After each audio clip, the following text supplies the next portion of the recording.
ಇದು ಸಾಗರ ತಾಲೂಕು ಜೆ.ಪಿ. ನಗರ ಕತ್ಲೆ ಬಜಾರು water tank ಹತ್ತಿರ. ರಸ್ತೆ ಚರಂಡಿ ಇಲ್ಲದೇ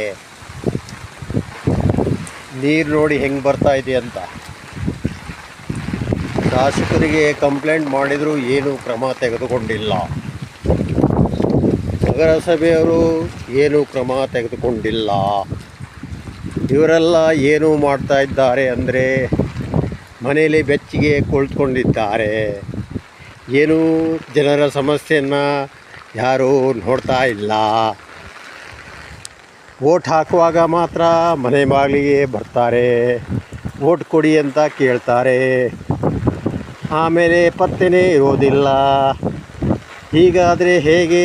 ಸರ್ಕಾರ ಬೇಜವಾಬ್ದಾರಿ ಕೆಲಸಕ್ಕೆ ಏನು ಮಾಡಬೇಕು?